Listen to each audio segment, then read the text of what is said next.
Welcome to the first edition of the Classical Composer channel and the first book that we will be reading.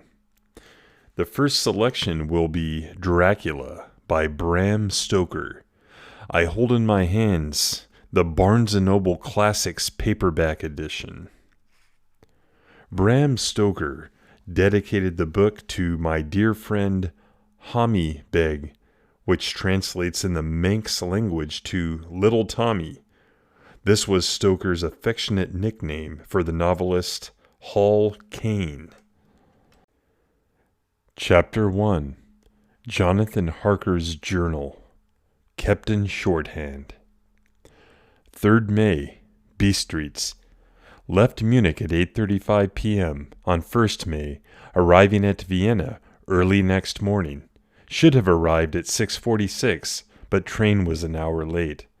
Budapest seems a wonderful place, from the glimpse which I got of it from the train and the little I could walk through the streets. I feared to go very far from the station, as we had arrived late and would start as near the correct time as possible. The impression I had was that we were leaving the west and entering the east, the most western of splendid bridges over the Danube, which is here of noble width and depth, took us among the traditions of Turkish rule. We left in pretty good time, and I came after nightfall to Klausenberg. Here I stopped for the night at the Hotel Royal.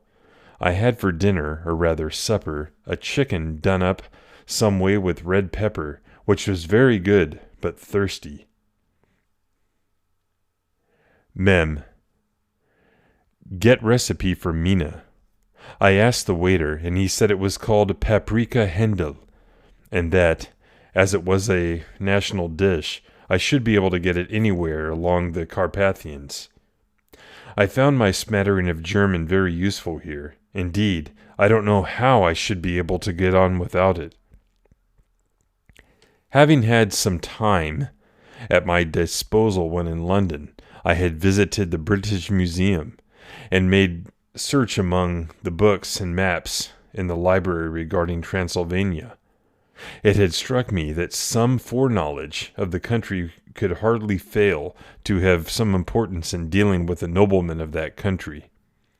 I find that the district he named is in extreme east of the country, just on the borders of 3 states, Transylvania, Moldavia, and Bukovina, in the midst of the Carpathian Mountains, one of the wildest and least known portions of Europe.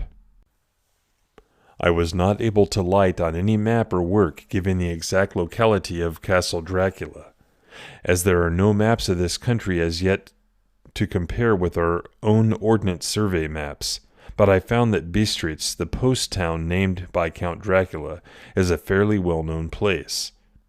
I shall enter here some of my notes, as they may refresh my memory when I talk over my travels with Mina.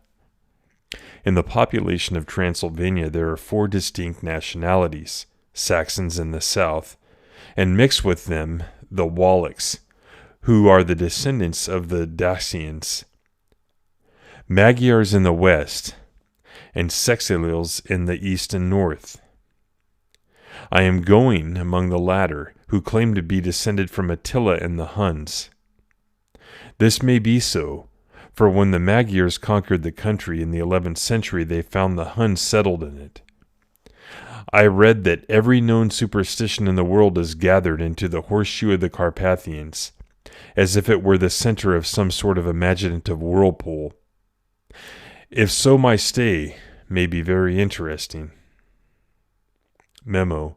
I must ask the Count all about them. I did not sleep well, though my bed was comfortable enough, for I had all sorts of queer dreams. There was a dog howling all night under my window, which may have had something to do with it. Or it may have been the paprika, for I had to drink up all the water in my carafe and was still thirsty. Toward morning I slept, and was awakened by the continuous knocking at my door, so I guess I must have been sleeping soundly then. I had for breakfast more paprika, and a sort of porridge of maize flour which they said was mamaglia, and eggplant stuffed with forcemeat, a very excellent dish, which they called impletata. Memo, get recipe for this also. I had to hurry breakfast, for the train started a little before 8, or rather it ought to have done so. For after rushing to the station at 7:30, I had to sit in the carriage for more than an hour before we began to move. It seems to me that the further east you go, the more unpunctual are the trains. What ought they to be in China? All day long we seemed to dawdle through a country which was full of beauty of every kind. Sometimes we saw little towns or castles on the top of steep hills, such as we see in old missals. Sometimes we ran by rivers and streams which seemed, from the wide stony margin on each side of them, to be subject to great floods. It takes a lot of water, and running strong, to sweep outside edge of a river clear. At every station there were groups of people, sometimes crowds, and in all sorts of attire. Some of them were just like the peasants at home, or those I saw coming through France and Germany, with short jackets and round hats and home-made trousers. But others were very picturesque. The women looked pretty, except when you got near them, but they were very clumsy about the waist. They all had full white sleeves of some kind or other, and most of them had big belts with a lot of strips of something fluttering from them like the dresses in a ballet. But of course there were petticoats under them. The strangest figures we saw were the Slovaks, who were more barbarian than the rest, with their big cowboy hats, great baggy dirty white trousers, white linen shirts, and enormous heavy leather belts, nearly a foot wide, all studded over with brass nails. They wore high boots, and their trousers tucked into them, and had long black hair with heavy black mustaches. They are very picturesque, but do not look prepossessing. On the stage they would be set down at once at some old Oriental band of brigands. They are, however, I am told, very harmless, and rather wanting in natural self-assertion. It was on the dark side of twilight when we got to Bistritz, which is a very interesting old place. Being practically on the frontier, for the Borgo Pass leads from it into Bukovina, it had a very stormy existence, and it certainly shows marks of it. 50 years ago a series of great fires took place, which made terrible havoc on 5 separate occasions. At the very beginning of the 17th century it underwent a siege of 3 weeks and lost 13,000 people, the casualties of war proper being assisted by famine and disease. Count Dracula had directed me to go to the Golden Krone Hotel, which I found, to my great delight, to be thoroughly old-fashioned, for of course I wanted to see all I could see of the ways of the country. I was evidently expected, for when I got near the door I faced a cheery-looking elderly woman in the usual peasant dress-white undergarment with long double apron, front and back, of colored stuff fitting almost too tight for modesty. When I came close she bowed and said, "The Herr Englishman?" "Yes," I said, "Jonathan Harker." She smiled, and gave some message to an elderly man in white shirt-sleeves, who had followed her to the door. He went, but immediately returned with a letter. "My friend, welcome to the Carpathians. I am anxiously expecting you. Sleep well tonight. At 3 tomorrow the diligence will start for Bukovina. A place on it is kept for you. At the Borgo Pass my carriage will await you and will bring you to me. I trust that your journey from London has been a happy one, and that you will enjoy your stay in my beautiful land. Your friend, Dracula." 4th May. I found that my landlord had got a letter from the Count, directing him to secure the best place on the coach for me, but on making inquiries as to the details he seemed somewhat reticent, and pretended that he could not understand my German.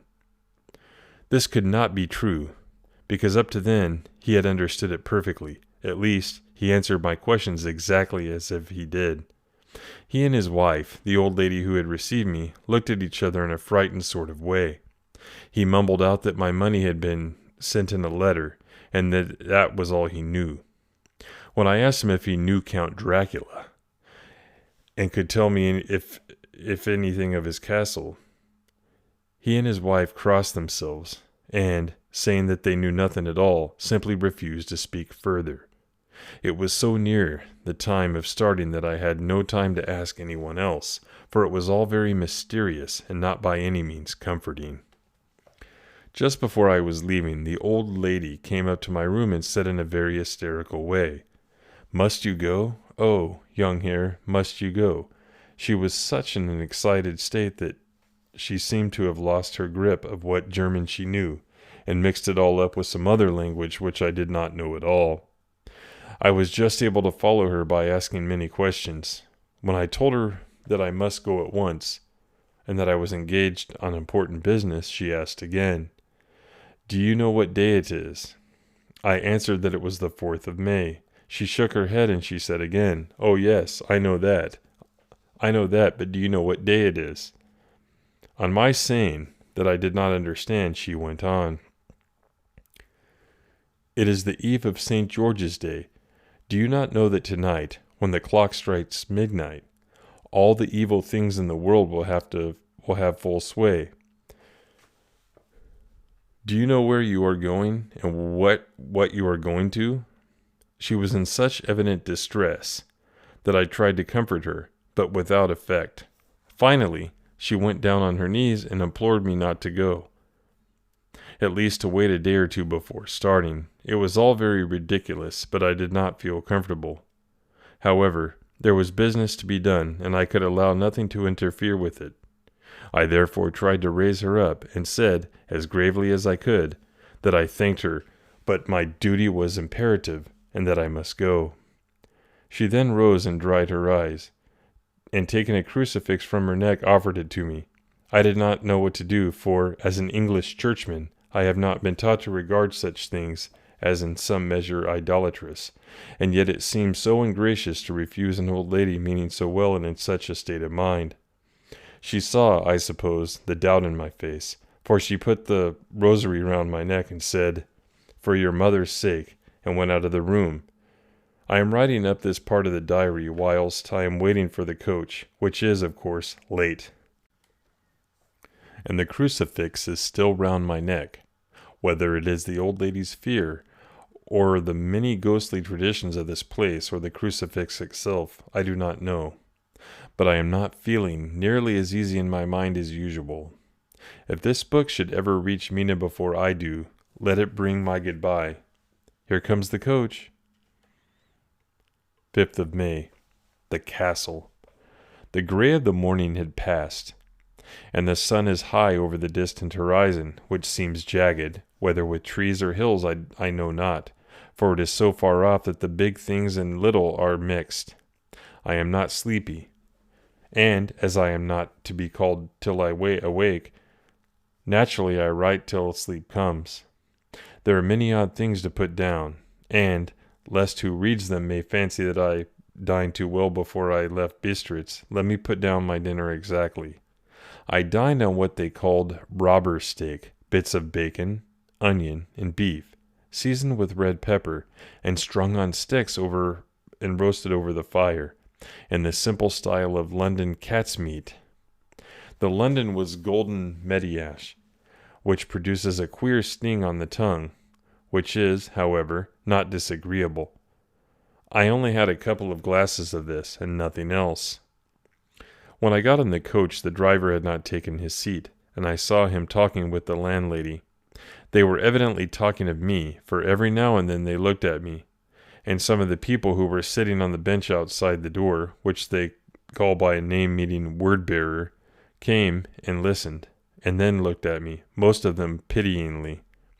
I could hear a lot of words often repeated, queer words, for there were many nationalities in the crowd. So I quietly got my polyglot dictionary from my bag and looked them out. I must say that they were not cheering to me, for amongst them were Ordog, Satan, Pokel, Hell, Stregoica, Witch, Vrolak, and Vikoslak, both of which mean the same thing, one being Slovak and the other being Servian, for something that is either werewolf or vampire. Memo. I must ask the Count about these superstitions. When we started, the crowd round the inn door, which had by this time swelled into a considerable size, all made the sign of the cross and pointed 2 fingers toward me.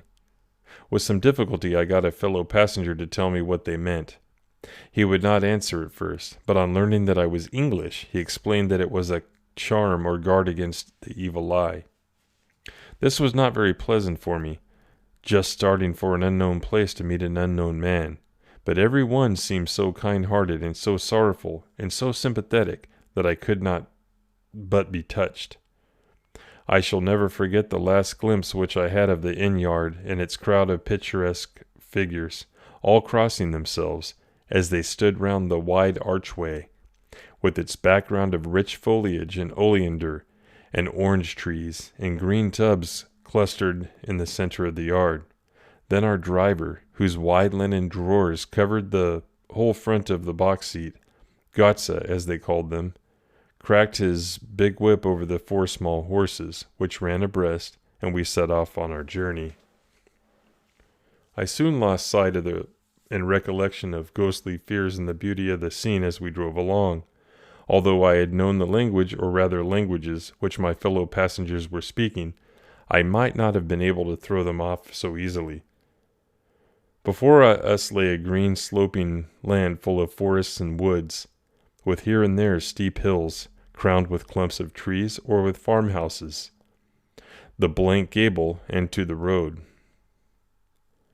There was everywhere a bewildering mass of fruit, blossom apple, plum, pear, cherry. And as we drove by I could see the green grass under the trees, spangled with the fallen petals.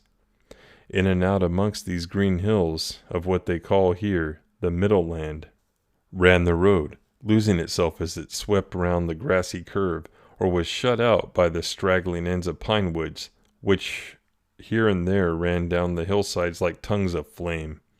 The road was rugged, but we still seemed to fly over it with a feverish haste. I could not understand then what the haste meant, but the driver was evidently bent on losing no time in reaching Borgo Prune. I was told that this road is in summertime excellent, but that it had not been yet put in order after the winter snows. In this respect it is different from the general run of roads in the Carpathians, for it is an old tradition that they are not to be kept in too good order. Of old the hospodars would not repair them, lest the Turks should think that they were preparing them to bring in foreign troops, and so hasten the war, which was always really at loading point. Beyond the green swelling hills of the Middle Land rose mighty slopes of forest up the lofty steeps of the Carpathians themselves. Right and left of us they towered, with the afternoon sun falling full upon them and bringing out all the glorious colors of this beautiful range, deep blue and purple in the shadows of the peaks, green and brown where grass and rock mingled, and an endless perspective of jagged rock and pointed crags, till these were themselves lost in the distance, where the snowy peaks rose grandly. Here and there seemed mighty rifts in the mountains, through which, as the sun began to sink, we saw now and again the white gleam of falling water. One of my companions touched my arm as we swept round the base of a hill and opened up the lofty snow-covered peak of a mountain, which seemed, as we wound on our serpentine way, to be right before us. "Look, Istanzek, God's seat," and he crossed himself reverently. As we wound our endless way, and the sun sank lower and lower behind us, the shadows of the evening began to creep round us. This was emphasized by the fact that the snowy mountain tops still held the sunset and seemed to glow out with a delicate cool pink. Here and there we passed Czechs and Slovaks, all in picturesque attire, but I noticed that goiter was painfully prevalent. By the roadside were many crosses, and as we swept by, my companions all crossed themselves. Here and there was a peasant man or woman kneeling before a shrine, who did not even turn round as we approached, but seemed in the self-surrender of devotion to have neither eyes nor ears for the outer world. There were many things new to me, for instance, hayricks in the trees, and here and there were very beautiful masses of weeping birch, their white stems shining like silver through the delicate green of the leaves. Now and again we passed a lighter wagon, the ordinary peasant's cart, with its long, snake-like vertebrae, calculated to suit the inequalities of the road. On this were sure to be seated quite a group of homecoming peasants, with Czechs in their white, and the Slovaks with their colored sheepskins, the latter carrying lance fashion in their long staves, with axe at end. As the evening fell, it began to get very cold, and the growling twilight seemed to merge into one dark mistiness the gloom of the trees, oak, beech, and pine, though in the valleys which ran deep between the spurs of the hills as we ascended through the pass, the dark firs stood out here and there against the background of the late-lying snow. Sometimes, as the road was cut through the pine woods that seemed in darkness to be closing down upon us, great masses of grayness, which here and there bestrewed the trees, produced a peculiarly weird and solemn effect, which carried on the thoughts and grim fancies engendered earlier in the evening, when the falling sunset threw into strange relief the ghost-like clouds which amongst the Carpathians seemed to wind ceaselessly through the valleys. Sometimes the hills were so steep that, despite our driver's haste, the horses could only go slowly. I wished to get down and walk up them, as we do at home, but the driver would not hear of it. "No, no," he said, "you must not walk here. The dogs are too fierce." And then, he added, with what evidently meant for grim pleasantry, for he looked round to catch the approving smile of the rest, "and you may have enough of such matters before you go to sleep." The only stop he would make was a moment's pause to light his lamps. When it grew dark, there seemed to be some excitement amongst the passengers, and they kept speaking to him, one after the other, as though urging him to further speed. He lashed the horses unmercifully with his long whip, and with wild cries of encouragement urged them to further exertions. Then through the darkness I could see a sort of patch of gray light ahead of us, as though there were a cleft in the hills. The excitement of the passengers grew greater. The crazy coach rocked on its great leather springs, and swayed like a boat tossed on a stormy sea. I had to hold on. The road grew more level, and we appeared to fly along. Then the mountains seemed to come nearer to us on each side, and to frown down upon us. We were entering the Borgo Pass. One by one several of the passengers offered me gifts, which they pressed upon me with an earnestness which would take no denial. These were certainly an odd and varied kind, and each was given in simple good faith, with a kindly word and a blessing, and that strange mixture of fear-meaning movements which I had seen outside the hotel at the Bistritz, the sign of the cross and the guard against the evil eye. Then, as we flew along, the driver leaned forward, and on each side of the passengers, craning over the edge of the coach, peered eagerly into the darkness. It was evident that something very exciting was either happening or expected, but though I asked each passenger, no one would give me the slightest explanation. This state of excitement kept on for some little time, and at last we saw before us the pass opening out on the eastern side. There were dark rolling clouds overhead, and in the air the heavy oppressive sense of thunder. It seemed as though the mountain range had separated two atmospheres, and that now we had got into the thunderous one. I was now myself looking out for the conveyance which was to take me to the Count. Each moment I expected to see the glare of lamps through the blackness, but all was dark. The only light was the flickering rays of our own lamps, in which the steam from our hard-driven horses rose in a white cloud.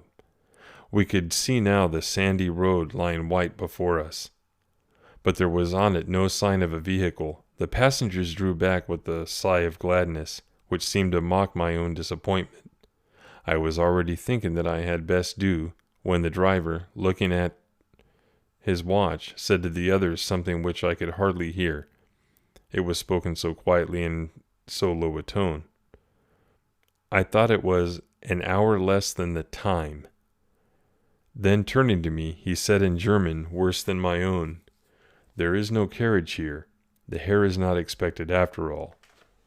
He will now come on to Bukovina, and return tomorrow or the next day. Better the next day."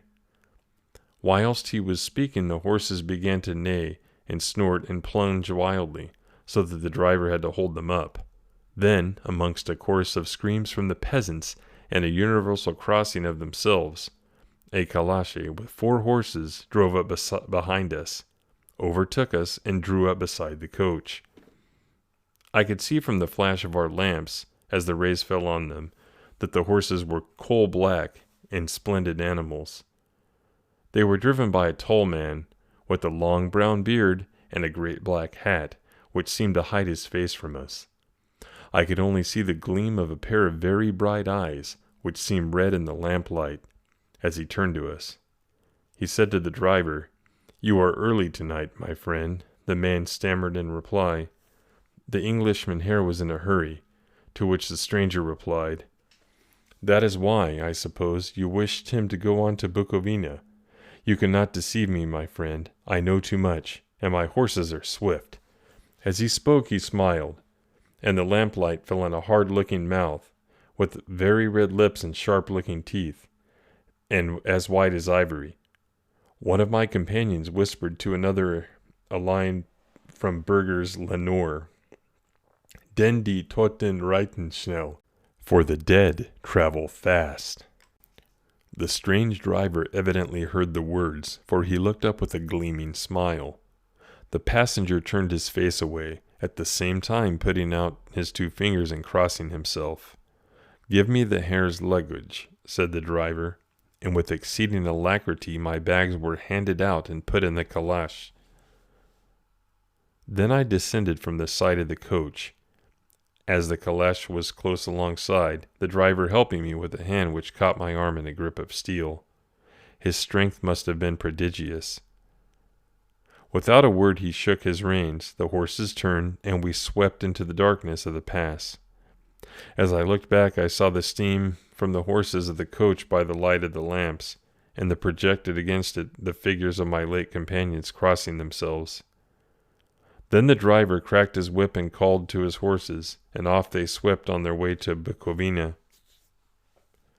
As they sank into the darkness, I felt a strange chill, and a lonely feeling came over me, but a cloak was thrown over my shoulders, a rug across my knees, and the driver said in excellent German, "The night is chill, mein Herr, and my master the Count bade me take all care of you. There is a flask of Slivovitz, the plum brandy of the country, underneath the seat, if you should require it." I did not take any, but it was a comfort to know it was there all the same. I felt a little strangely, and not a little frightened. I think had there been any alternative I should have taken it, instead of prosecuting that unknown night journey. The carriage went at a hard pace straight along. Then we made a complete turn and went along another straight road. It seemed to me that we were simply going over and over the same ground again, and so I took note of some salient point, and found that this was so. I would have liked to have asked the driver what this all meant, but I really feared to do so, for I thought that, placed as I was, any protest would have had no effect in case there had been an intention to delay. By and by, however, as I was curious to know how time was passing, I struck a match, and by its flame looked over my watch. It was within a few minutes of midnight. This gave me a sort of shock, for I suppose the general superstition about midnight was increased by my recent experiences. I waited with a sick feeling of suspense. Then a dog began to howl somewhere in a farmhouse far down the road, a long agonized wailing, as if from fear.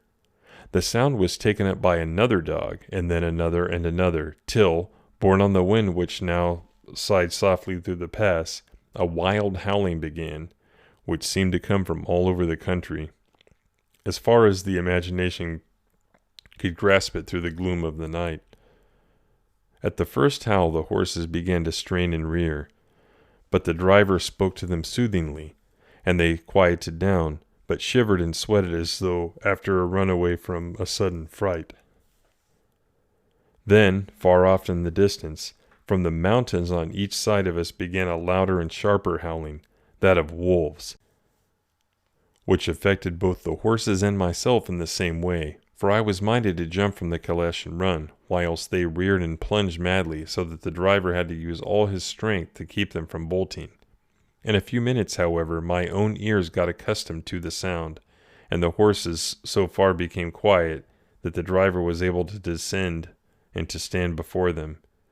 He petted and soothed them, and whispered something in their ears, as I have heard of horse tamers doing, and with extraordinary effect, for under his caresses they became quite manageable again, though they still trembled.